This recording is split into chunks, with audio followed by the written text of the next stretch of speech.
Good afternoon. Welcome to today's HydroCAD webinar. My name is Peter Smart. I'm the developer of HydroCAD, and I'm going to be presenting the session this afternoon. We're going to be talking today about HydroCAD tips and tricks, basically a smorgasbord of techniques to help you get the most out of your HydroCAD system.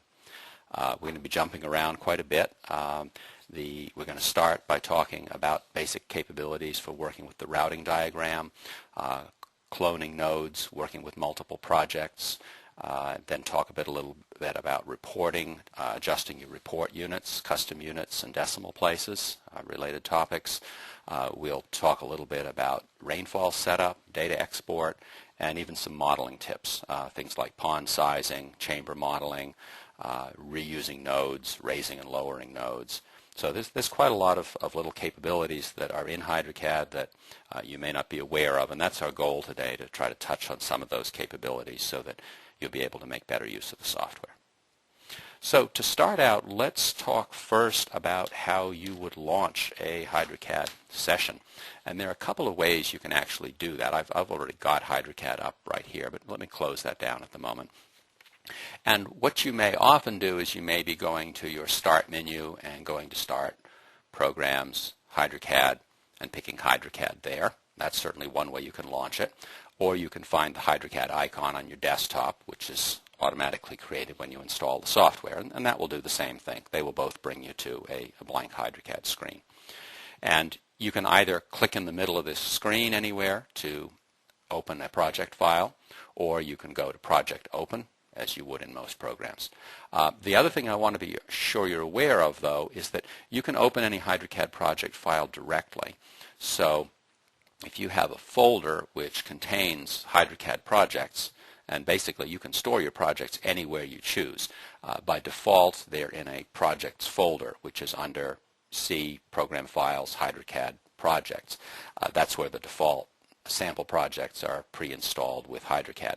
But you can store your project files anywhere you choose. So you could organize them by client or by year or by county or whatever is most appropriate for you.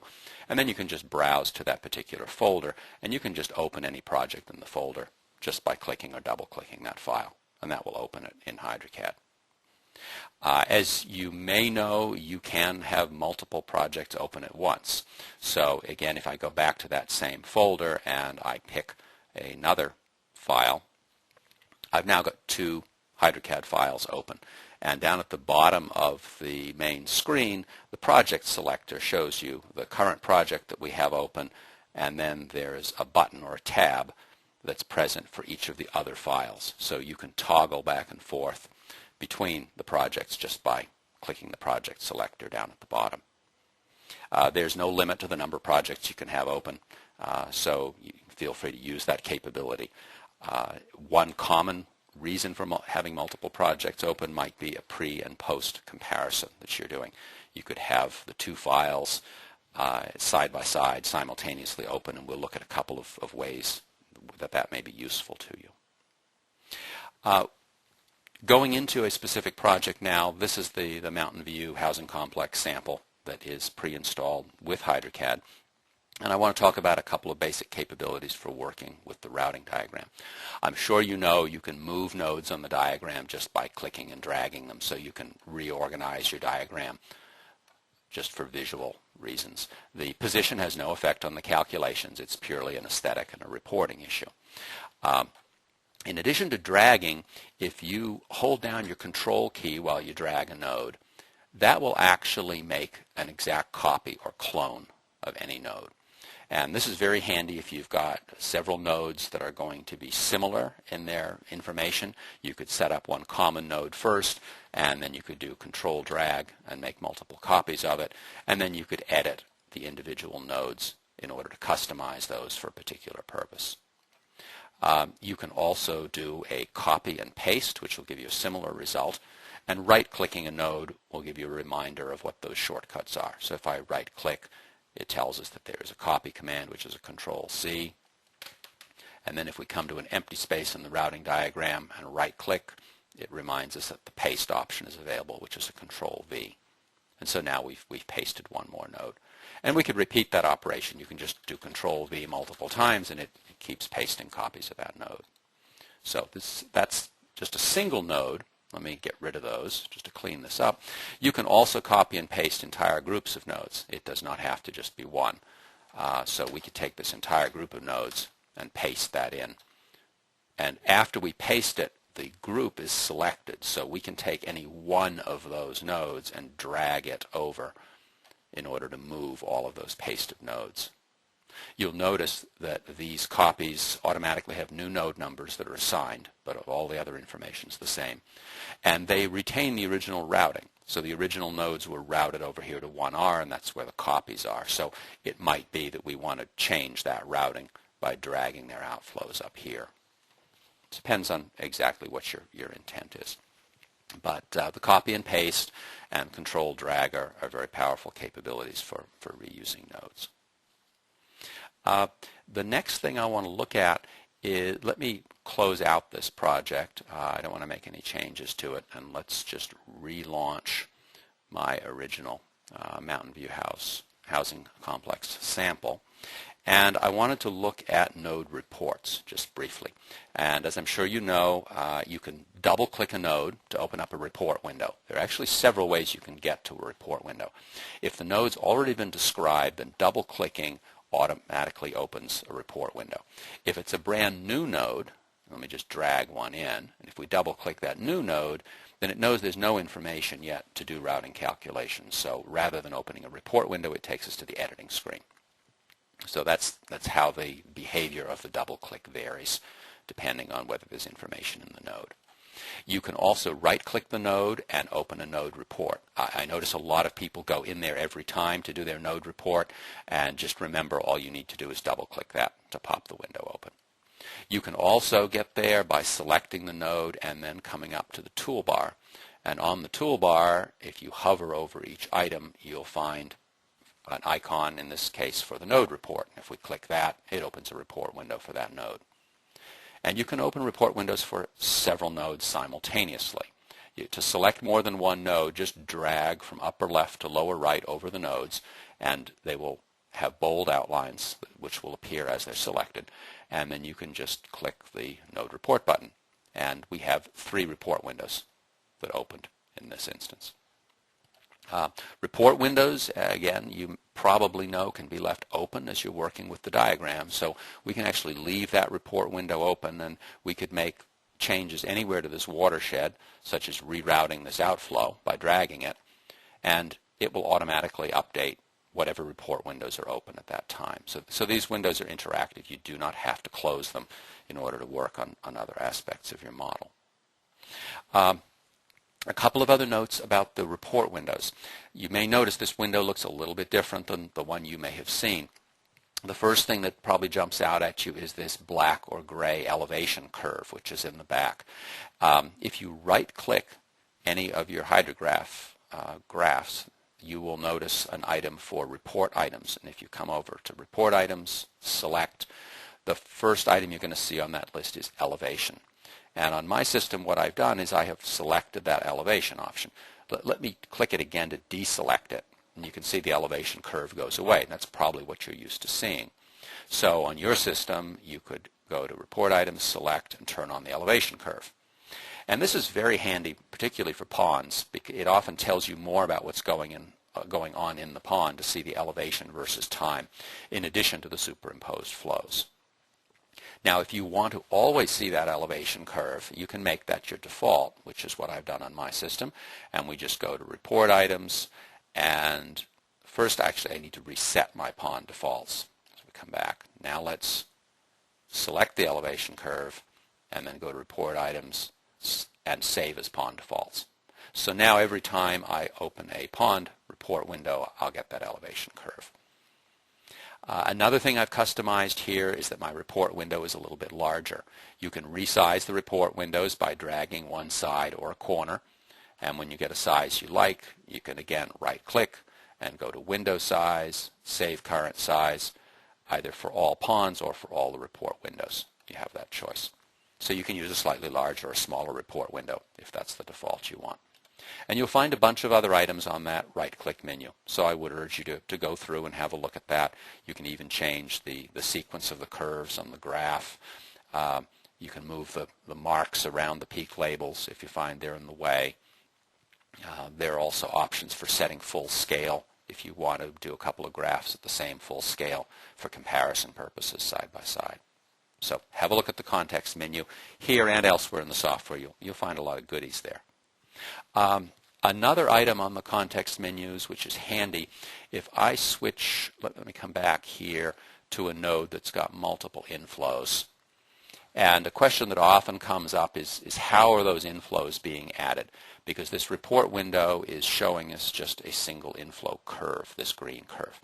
If we go to the tabular hydrograph, now you can get there two ways. You can click the table button over on the right, or you can just click the tab you're already on. So if I click the hydrograph tab again, it switches to the tabular view. It's exactly the same as pressing the table button. In the tabular view, we have columns for each of the items that appear on the graphical hydrograph. So we have elevation and the outflow, and then each of the individual outflows, primary and secondary. And we also have the inflow and the storage in the pond at each time. Now, if we wanted to examine the inflow in more detail, we can right-click this graph and go to Report Items, Select, and you'll notice that most everything is selected except for a couple of items up the very top. These are each of our inflows, the three separate hydrographs that are being added together to create the inflow for this pond. And if we click any one of those, it doesn't matter. Additional columns are created in this report that show the individual inflows. And let me just expand this report window so we can get a better look at what's going on. And you'll notice we now have the total inflow here, as we did before, but we've also got each of the individual inflows, 3 of them in this case. And so at any point in time, what the software is doing is it's adding those 3 values together and coming up with that value right there, that total inflow. So this lets you verify the actual addition of the hydrographs. An important thing to remember is that the peak flows do not necessarily add directly because they may occur at different points in time. So the addition is done at each point in time by summing those particular flows. As far as the peak flow, you'll notice that there are items shown in bold on this report. The bold indicates the maximum value, the highest single value in any column. You'll see that in this case we have actually 2 values that are shown in bold, and that indicates that the actual maximum value falls in between those 2 points. If we come down to the lower right-hand corner of the report, you'll see there's a shrink button. And the shrink button is on by default. And the purpose of the shrink button is to reduce the size of this table slightly so that it's a little easier to scroll through and get an overview. If we release the shrink button, then the increment in the table will change from, in this example, 1 hour for each time step to 1/10 of an hour. And so now we can scroll down through the table, and now you'll notice we have just a single value that's appearing in bold. So that's telling us that this is the individual highest value for that particular parameter. And in fact, you can see here the time sequencing of our inflow hydrographs, that their peaks are at slightly different times. And so the the peak flow of the total combined hydrograph is not necessarily equal to the peak of the individual hydrographs. So you can verify all of that by looking at this inflow breakdown. So again, have a look at your context menu, your right-click menu. You're going to find all sorts of handy things there. The next thing I wanted to look at is a node comparison report, and this is something you may not have known is present. Normally you just double-click a single node in order to look at that hydrograph, and if you wanted to compare to a second node, you'd double-click that node and you'd get 2 separate report windows. But the other thing you can do is you can directly compare those 2 nodes. The way to do that is to select one of the nodes with a single click, then come to the other node and do a control click to select that node as well. You can actually select any number of nodes, but in this instance I'm just going to select those 2. Then we can go up to the toolbar and we can find the comparison report. And when we click that, we get a window which compares all of those selected nodes. And in this instance, what we're looking at is the primary discharge for each of those ponds. So those two curves are being compared here. And we can select the different hydrographs. For example, we could compare the inflows between those two ponds, the primary outflow, secondary, etc. So that's available to you here. And you can switch that to a tabular view in order to get actual numerical values for those two hydrographs. There's also a summary tab, which gives you a summary of the peak values for that particular parameter for each of the nodes. So you can use this to compare a whole bunch of different nodes. So we could pick 3 subcatchments, for example, and go to the node comparison report, and we can get a summary of how those compare. Another very powerful way to use the node comparison report has to do with existing and proposed models, your pre and post modeling. Pre and post are usually done using 2 separate project files in HydroCAD. That's the easiest way to view it. So let me just close out of this particular file. And what we would often do is we would set up a file with your existing model, your pre. And in your existing model, you might just have a number of subcatchments coming into a proposed pond.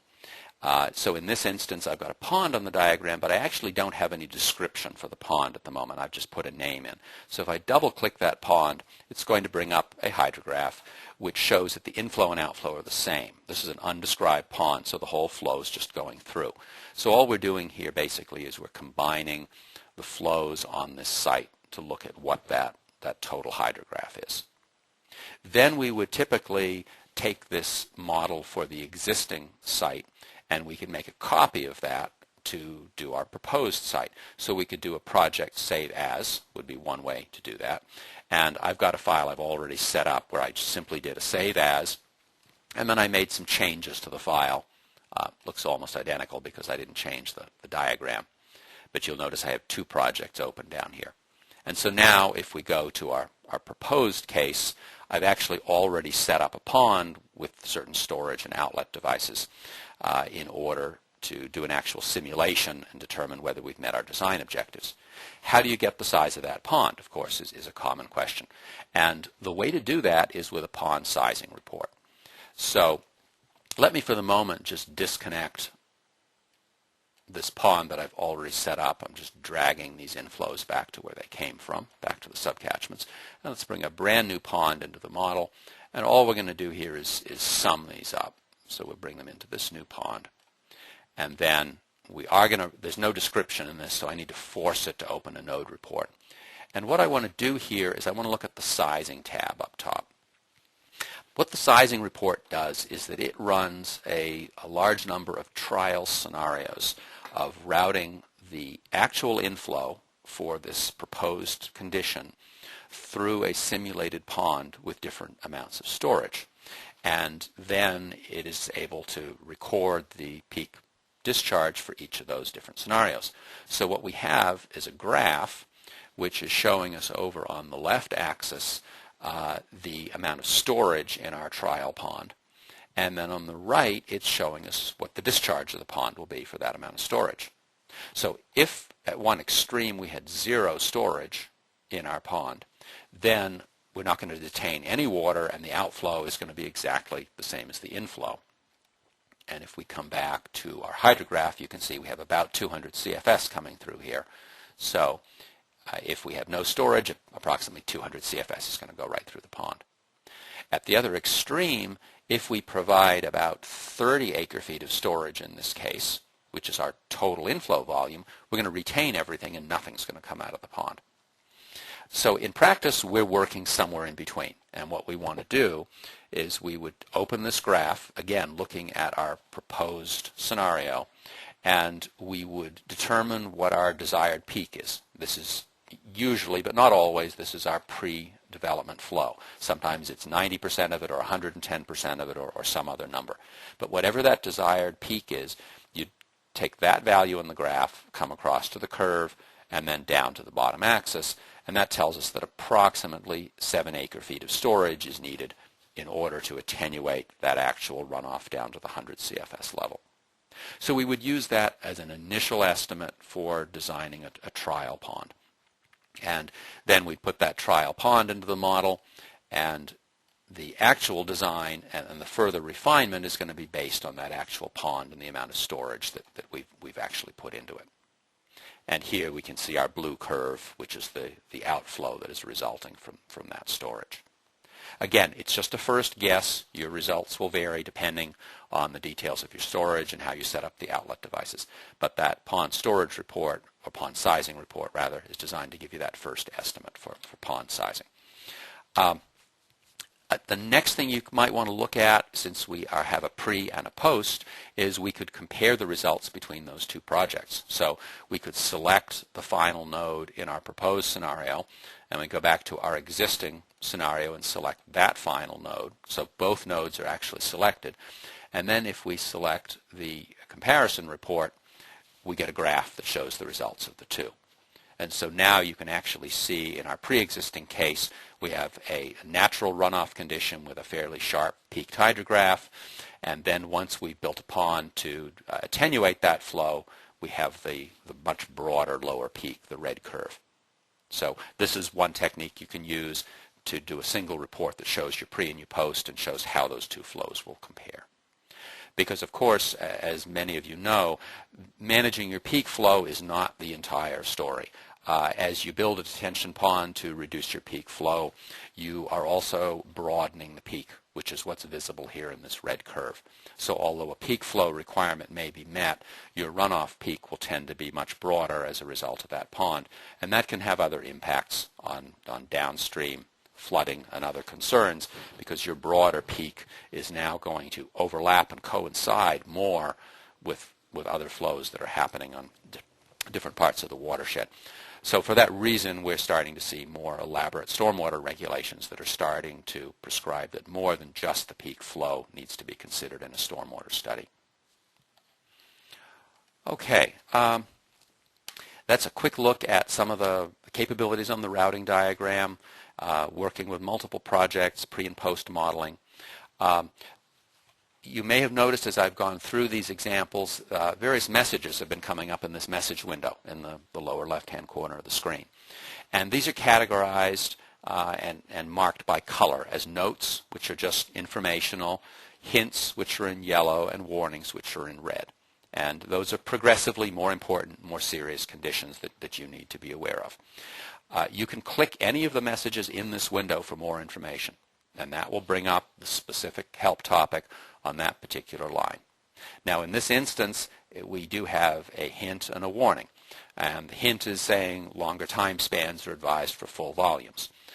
What's going on here, if we go back and open up a hydrograph, is the software is actually looking at the hydrograph, and it sees that we actually have a little bit of inflow that's occurring back at the very beginning of our time span. So we're actually ignoring some amount of that inflow. And so it's basically warning us that we should be using a longer time span in order to resolve that situation. So if we go to the calculation settings screen and then go to the time span tab, rather than starting at 8 hours, we might start back at 6 hours, for example. And that has not quite resolved the warning here. We may need to go even sooner. It depends on the curve number that you're dealing with in a particular subcatchment. If your curve number is quite high, then you may in fact need to start your time span back closer to 0 or even at 0. And so when we do that, we completely resolve that warning message. The inflow is not starting until 5 or 6 hours at that point. So do have a look at your warning messages and make sure you resolve any red warnings. The red warnings indicate that the results are compromised in some manner and that you really need to make adjustments to the model. Even if you're just doing an initial estimate of what's going to happen, resolve that warning, because the warning is telling you that the numerical model is exceeding certain assumptions, and so you need to resolve that before you're getting a meaningful number. And again, you can click any of those messages. That'll give you further information on that specific topic. Okay, next, let's talk about some modeling related issues. And first of all, let's look briefly at rainfall setup. You can get to your rainfall settings in two ways. You can go either to settings calculation, and you notice each of these items, or many of the items on this menu, has an icon next to it. There's a little calculator icon next to the settings calculation item. That calculator icon is your clue that the same icon will bring up that menu item in the toolbar. You can also just hover over items in the toolbar, and it'll give you a pop-up tooltip that will tell you what each item does. So the calculator icon, or settings calculation, is the quick way to get into your calculation settings, including the rainfall. So we go to the rainfall tab. On the rainfall tab is where you need to set up your rainfall events. A common question is, there are no events in my project. How do I set this up? When you start a new project, you would normally just set your storm type and your duration and rainfall depth. But the events only get defined if you actually define them. And there are several ways to define events. One option is to click the lookup button next to down in the rainfall event box. And this will bring up a table. This is a standard NRCS rainfall table, which lets you go to a particular state and county, and the table shows the type of storm that's normally used at that location plus the return periods. And you can then click OK on this screen in order to bring in all of those event definitions into this particular project. If you've already got a project which has the events set up for a particular location, then another option is to use the import button. And if you use import, you can pick another project you've worked on, and all of those events are automatically copied into the project. So there are several different ways you can do that. Once events are defined in your project, then this event selector will be populated at the top of the main screen so that you can change events just by clicking a box there. So now if we have a report window open, we can change from the 10 to the 100-year report just by clicking the event selector. Defining events also enables this additional events tab, and we can click the update button here. And now we get tabulated summary results for this particular node for each of the events that we've defined. So there's a bunch of additional capabilities that come in only once you define those events. So that's a very useful thing to do. Next, let's just talk briefly about pipe and culvert modeling. I know this is a bit of change in direction, but this is a topic that comes up fairly often, that there are many different ways that you can actually model a pipe in HydroCAD. Briefly, you could have a pipe which is a flow segment within a subcatchment that contributes to the time of concentration. You could have a pipe reach if you want to do a routing in a situation where you've got normal open channel flow within the pipe, or you could use the pipe as an outlet control on a pond. And the latter two cases, the pipe reach and the culvert outlet, seem fairly similar, but the results are actually different because they're being processed differently. So in this scenario, I have a runoff hydrograph that's going through a pipe reach. The flow is generally going to have very little attenuation going through a pipe reach. It's normal open channel flow. When you use a pipe reach, the software is simply using Manning's equation in order to determine what the discharge will be at any given depth within the pipe. It's not looking at the entrance of the pipe, and in most situations the entrance of the pipe is going to have a significant effect on the flow through that pipe. So if we were to take those very same pipe parameters and set it up as a zero storage pond with a culvert outlet, then we would start to see slightly differing results due to the restrictions at the pipe inlet. If you've modeled a situation with a pond with a culvert, with a pipe reach, and you want to try the culvert alternative, then there's actually a right-click option on a pipe reach, and you can do a right-click convert to pond. And what this will do is it will create a pond with the exact same pipe parameters. And it's going to warn us that we can't reverse this conversion. So if we might want to reverse it, then one thing we could do is we could make a clone of that particular reach, bring the flow over here, and now we could do a convert to pond on that. And so now we can look at the same scenario, but we are now using a pond with a culvert outlet. One of the primary differences between those two scenarios, if I come into our outlets and edit the culvert, is the entrance energy loss coefficient. When you convert a pipe reach to a pond, it uses a middle-of-the-road case sub e value of 0.5. But in practice, you really should set an appropriate entrance condition to tell the software what that energy loss really is. That energy loss can vary from a low value of about 0.2 up to nearly 1 or even higher in some cases. And you will find that that entrance condition usually has a significant effect on what the pipe will pass. So just something to be aware of, as well as that capability to convert a pipe reach over to a pond with a culvert outlet.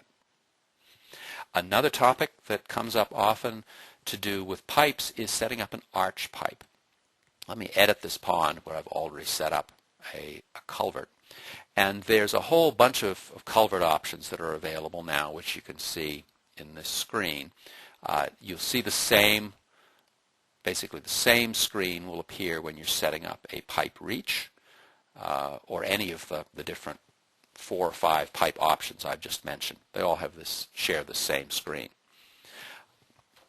The most basic choice here is just a round or circular pipe where you would put in the diameter.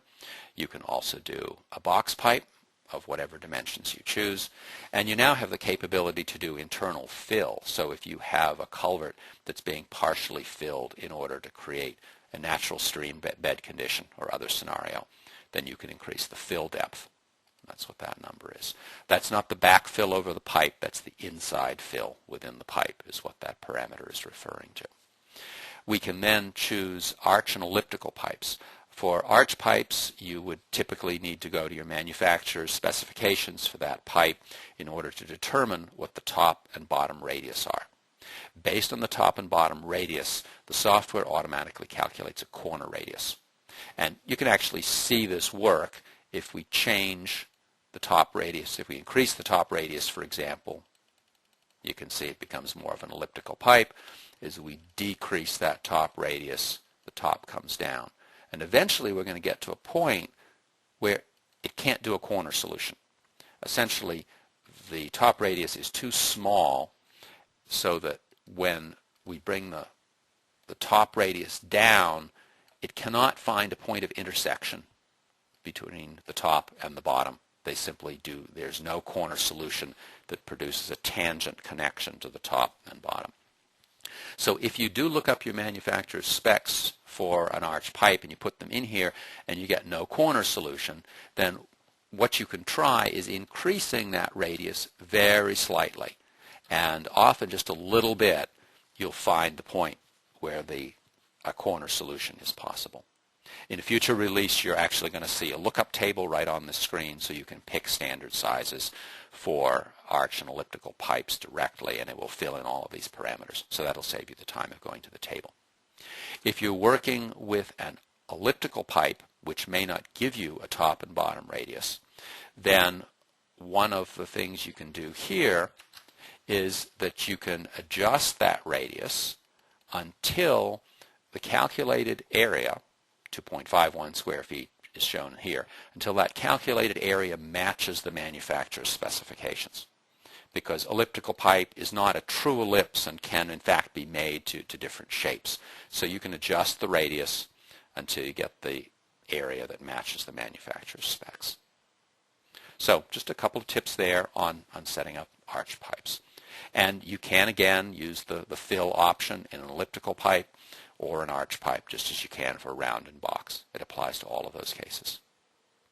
The discharge multiplier in connection to pipes is often used if you have several identical pipes. So if you had a pond with 2 identical pipes coming out of it, you could simply set a discharge multiplier of 2. If the pipes were at slightly different elevations, then they're not truly identical. And in that scenario, you'd need to set up 2 separate outlet devices in order to model them. And one way you can do that, coming back to our outlets table, if we right-click this, we can insert a duplicate row, and so now we've got 2 identical culverts. We could now edit one of those culverts, and we could move it up by 2 feet, and so now we have 2 identical culverts that are just a foot different in height. So again, do explore those context menus. You'll find all sorts of useful stuff on them. It will save you time. Okay, another similar item to cloning an outlet device or cloning a node is that there's a capability for raising and lowering a pond. So let me actually come back here to this project, and let's say that just hypothetically this pond was a check dam or a similar structure that we're building within a reach or a drainage channel, and we want to do a couple of those in sequence to moderate the flow. Rather than re-entering all the data for the second check dam, we could first let's remove this outflow just temporarily. Let's do a control drag to make an exact clone of that pond. So now we've got our second pond further down the channel, and now we need to slightly lower that, so we can right-click and select Raise and Lower from the menu. And we could drop that by 2 feet, so we specify -2 for our adjustment. And so now we have two identical ponds, but the second one is a foot lower. So we can now route the flow from one into the next, and we could actually select both of them and open up a node comparison report. And what I've done here unknowingly is that I've actually got nodes selected in several separate projects. So it's attempting to compare all of the nodes we have selected. So we actually need to go back and either close these projects or just deselect the nodes. To deselect, we just click a blank space in any of these diagrams. So now if we come back here and do our comparison report again, now we're looking at the primary outflow for each of these two ponds. So the upper pond's got a slightly greater outflow than the one downstream. Each of these is giving us some detention effect. So that's just to illustrate a quick example of the raise and lower capability, and that works with any node. So if you have a channel of some kind and you want to reproduce that somewhere, you can do a control drag to make a copy, and then you can use raise and lower. Raise and lower will adjust all of the parameters within a given node, regardless of how it's been described. So if we have selected a rectangular channel or custom cross-section, it doesn't matter. It will adjust all of those elevation values according to the parameter you provide. Okay, next item, let's look just briefly at the Chamber Wizard. The Chamber Wizard provides a really easy way to do modeling of underground detention chambers. These are often plastic or concrete chambers. They can also be perforated pipe. But each of these gives you the ability to store water underground. And you would model these in HydroCAD by setting up a pond, and we would edit that pond, and I'd urge you to put in some kind of reasonable description on all of your ponds so that your reports are easier for you and your reviewer to understand. And we're going to specify that this is a detention pond because it's got a storage volume. And we would go to the Storage tab, and here we would double-click a blank line to define our storage. Now, we could manually set up the chambers by specifying the outer field, perhaps with a prismatoid, and then we could put the chambers inside it. But the quicker way to do it is simply the Chamber Wizard. So we pick the wizard and click OK.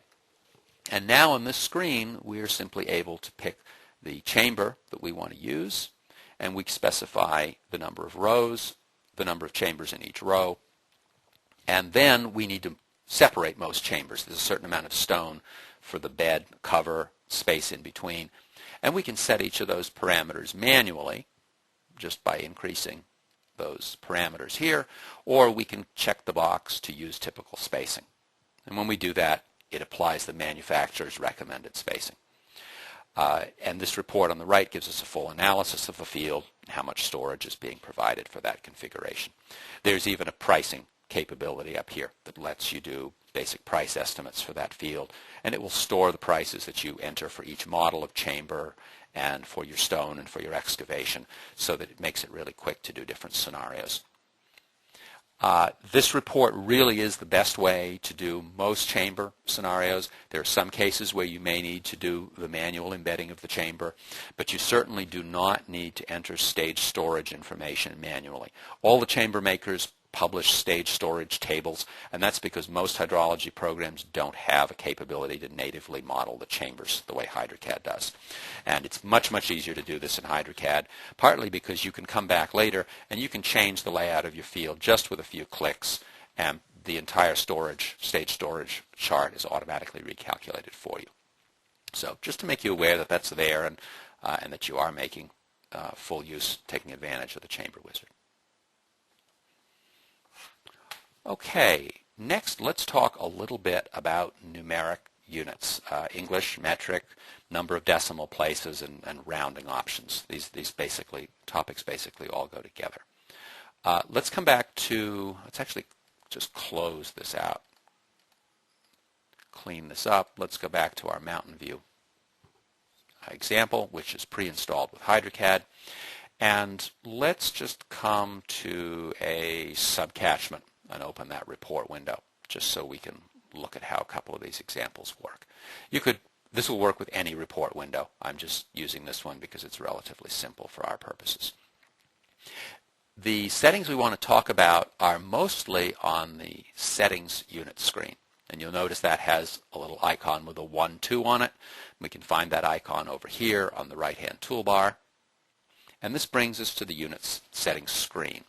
The first thing on this screen is a general option to use large units. Well, what are large units? What this refers to, if we're using English or U.S. customary units, is that large units means acres and small units mean square feet. If we were working in metric, then large units would refer generally to hectares and small units would refer to square meters. So this is normally checked by default. If we uncheck that and click OK, then our project-wide reports will start using square feet or cubic feet. So for example, runoff volume here, I know it's hard to see the yellow over the yellow, but the runoff volume here is now being shown in cubic feet rather than acre feet, as it was a minute ago. You can also change that setting on a node-by-node basis. So when we edit a particular node, by default, the large areas option is entering our area in acres. If we uncheck that, we go to square feet for that particular node. You can mix and match. Each node can enter in either small or large units, and yet the project-wide reports can use the setting that's on the calculation settings screen, so that when we open up something like a project report window, all of our areas and volumes here will be in the same units, either large or small, based on how that project-wide setting has been configured. So that's basic large and small units. The other options here allow you to switch between English and metric, and that is as easy as dropping down one of these lists. And you can even use mixed units. That's why we have an option for input units and report units. So for example, we could do our input in English, but we could produce our reports in metric. We click OK, and our report windows are immediately updated. So now we have flows in cubic meters per second, and we have volumes in cubic meters, runoff area in hectares, rainfall depth in millimeters. Opening an input screen like the calculation settings, you can see our rainfall is being entered in inches, but all of the reporting here is being done in metric. You can mix units any way you choose like that. You can input in metric, output in English, and you can change these settings anytime you use. Your data is not compromised by doing that. The unit settings screen also gives you the capability to customize the number of decimal places that are being used in a report. So let me just switch our report units back to English here. And what we would usually do if we want to adjust number of decimal places, first let's just OK this, come back to our report window, and let's just look at our flow here, which is 11.74 CFS. Now let's say we had a situation with a very low flow and we needed more decimal places.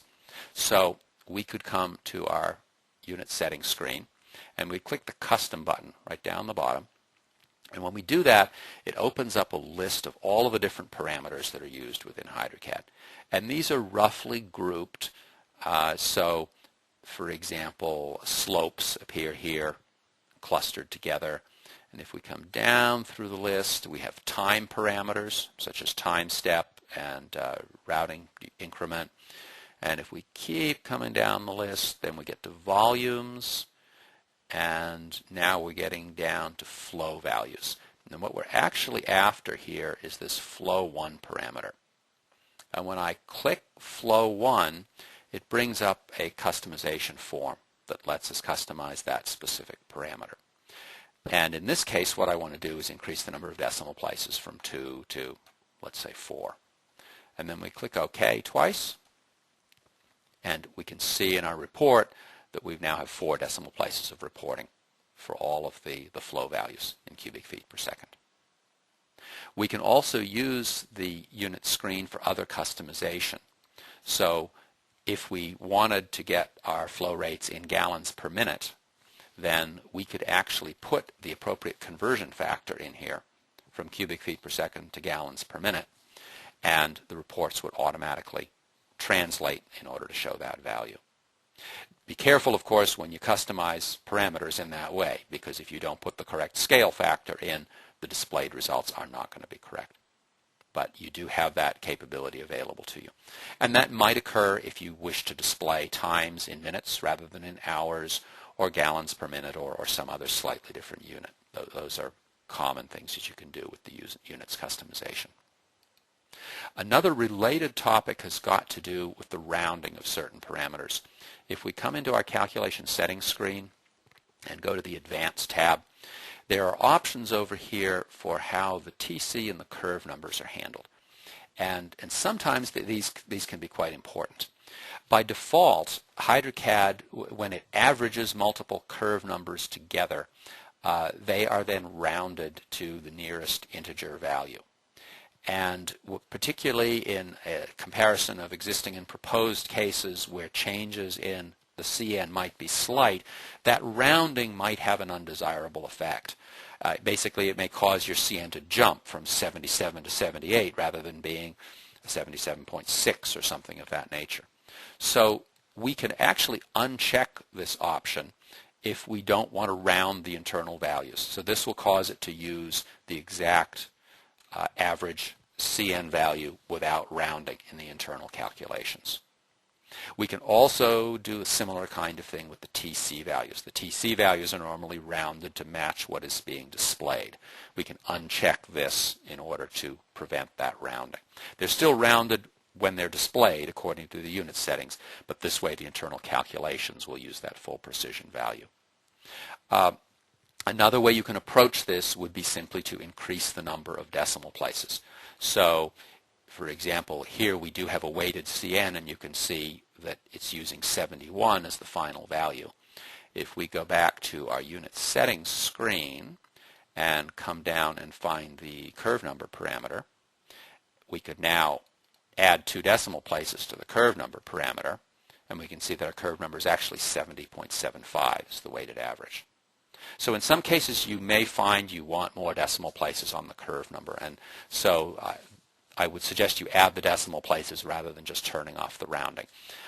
There is a lot of variation on how people are doing this, but certainly if you're seeing a site where you're doing critical comparisons between pre and post, then you may want to reduce the granularity that occurs with those integral CNs by adding a couple more decimal places. Okay. A couple of comments now on reporting and data export, because there are a number of useful features there you might not have seen. Before I do that, one of the first is just to urge you always to use the notes in any particular node. When you're editing a node, there is going to be a tab for notes. And these will simply appear in the project report, or excuse me, in the individual node report. So at the very top of each summary, the notes that you've entered will appear. So please put these in. It'll help your reviewer understand exactly what you're doing in this node. It's an opportunity for you to explain anything unusual that isn't obvious from the normal reporting. HydroCAD also provides the equivalent opportunity to put notes in at the project level. So if we do project notes, then we have another screen that lets us put in notes that apply to the overall project. These notes will then appear when we run a project-wide multi-node report. It'll appear as the first page in the report. Those reports are run by clicking the Project Report button up on the toolbar, which is the same as Print Report. Both of those take you to the same place. This Project Report screen is designed to run reports not just for one node, as we have been doing when we select an individual node on the routing diagram, but this will run the reports for any number of nodes we wish in the report. By default, it's going to run the report for all the nodes, in this case all 15 nodes that are in the report. If we wanted to, we could run the report just for a subset of the nodes, and in order to do that, we cancel this screen, and we can just pick a couple of nodes, select a couple of nodes before we open the report window. And now you'll notice we have the option to run the report just for the 3 nodes we've selected, or we could toggle and run for all 15 nodes. So there are several different options for what we want to include in the report. We can also narrow that down even further by specifying just a specific type of node that we want to include in the report. So rather than subcatchments, reaches, and ponds, we could narrow this down just to subcatchments. So there's a number of different selection options. We also have a choice as to which rainfall events we want to run the report for. The default is that it will do a report just for the current rainfall. But if we've defined multiple rainfall events, then the second box becomes available to us, and we can choose the specific rainfall events that we want to include in that report. And then whatever we configure on the rest of this form, with the options basically in this box, all of that stuff will be printed for each of the reports, or excuse me, for each of the events that we've selected. The options in this box roughly correspond to the elements of the on-screen report. So for example, we can get hydrograph plots, and then we can get that in a tabular format. We have the stage discharge plots and the tabular equivalent, and then the stage storage plots and tabular version. So those correspond very directly to the tabs you see on the individual node reports. Then we have options that pertain to the broader project, such as whether or not to include a routing diagram, and then we can do various project-wide listings of the sub-areas, the soils, the land uses. There's a separate report available that lists all of our pipes in the project. And so you just go through that and take a little bit of time, and you can configure that generally to get a report that includes just the content you want. Down the bottom are a couple of fairly obvious options as to whether you want your charts in 3D or 2D. You can set your first page number. If you're running on a color printer, this will select whether or not you'll get a color or black and white output. And you can also select whether or not your table should be shrunk. By default, your tabular hydrographs and stage discharge tables are shrunk so that they'll fit on a single page. If you deselect this, then it will use a smaller time step, so just be aware those tables may become 5 or 10 or 20 pages for one particular table. If you want to preview your reports, what I recommend is that you use a PDF printer. So when we click print on this particular page, rather than using your normal default printer, if you have a PDF writer installed on your system, which could be either Adobe PDF or a number of shareware PDF drivers that are out there, then you can just print to those PDF drivers, and that will create a PDF file that will immediately preview on your screen. So that's the recommended approach for previewing a report or for creating a report that you want to email to someone else. You basically just print it to a PDF file. There are articles on our website on that topic, as well as everything else I've touched on here today. Specifically, you'll find a page on printing and data export, which has got a number of recommended sources for PDF writers, both free and commercial versions that you can get your hands on. Related to printed reports is exporting data. You can export data from a single subcatchment or any kind of node by using the export button. And this is designed just to export the specific report that you have on the screen right at that moment. So if it's a hydrograph, then we can export that in a graphical format, either a bitmap or a JPEG, or actually Windows Metafile formats, which are very nice because they're line drawings. They don't have the jagged effect that you get with a bitmap. So there's a bunch of export options there, and if you're in a tabular view, then you can export it in slightly different formats. One of your choices is a comma-separated file, which can be loaded into a spreadsheet. So if you want a spreadsheet version of any of these tabular reports, then that's the way to run it. If you want to do tabular reports for a broader set of data, then that's where the Settings Export screen comes in. And you'll notice again it's got a little icon on it, the box with a red arrow, and we can find that item over here on the right-hand toolbar. When we pick Settings Export, we get a box here for automatic export options. And this is a very powerful set of features.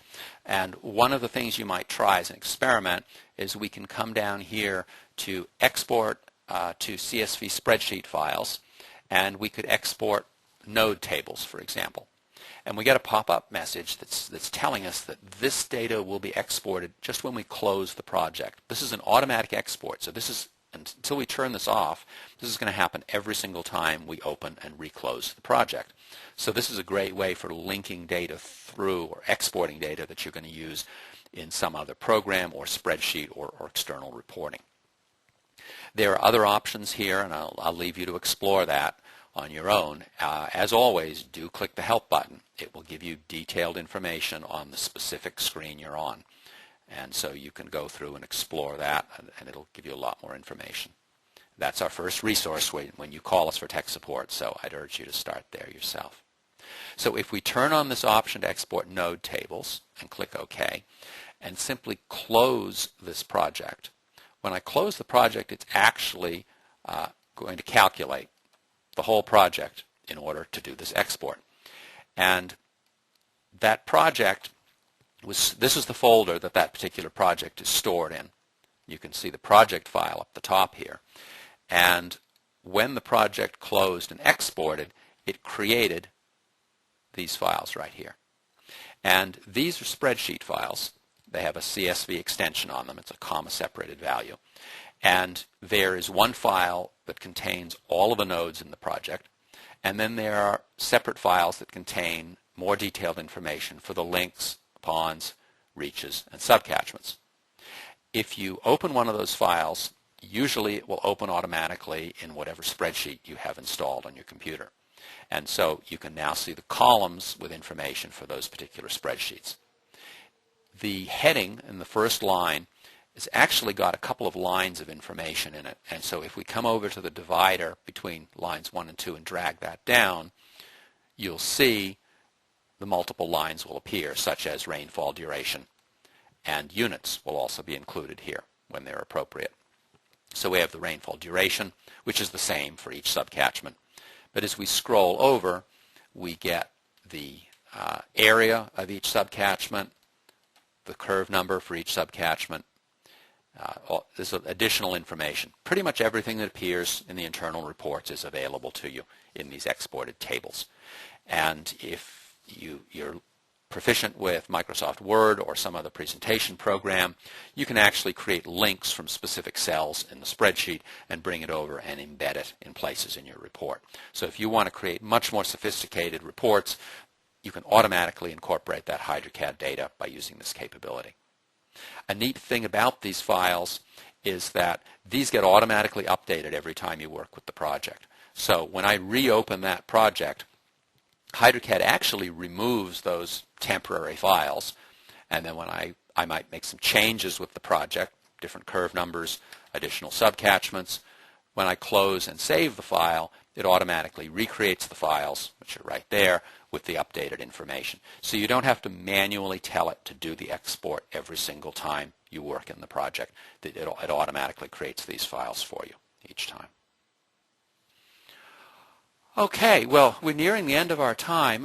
Just checking the questions that we have here. Someone asked about fill inside a box culvert and the Manning's value for the fill. At the moment, that Manning's value is a single value that's used for the entire pipe, the fill and the sides. So you would need to use an average or representative Manning's value based upon the overall conditions of the bottom plus the sides of the pipe. And then someone asked about best way to model a pond outlet with various devices spilling into a common structure and then to a discharge pipe or culvert. That's essentially a riser structure, and you will find a very detailed article on modeling that on our website, because you essentially would do that by the way you set up the device routing. And if I can get in there really quickly, I happen to know what the name of the page is because that comes up a lot. And this is done by defining multiple outlet devices in your pond. You would always want to start with your final outlet device, such as a culvert barrel, and you would set that up first. That device would be routed to primary. That would be your final discharge. Then you would define each of the devices that's coming into that box structure. And the key is that you'd set the routing for that device so that this device 2 flows into device 1. Then you do the top of your riser structure in this case, and you'd also route that flow down into device 1. So you can have a look at this detailed article on our website. You can always email support@hydrocad.net if you have specific questions or need help finding it.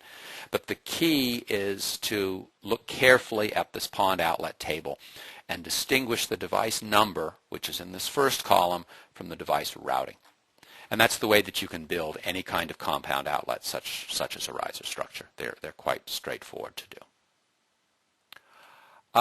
Well, very good. Thank you so much for joining us today. There will be a recording of this session posted shortly on our website. So if you want to see this again, or you have other folks in the office that do, you can go to our webinars page. We also have upcoming sessions posted, and there'll be more sessions posted there very shortly. So I want to thank you all very much for joining us, and I hope we'll have the pleasure of your company at a future session. Thank you, and have a great day.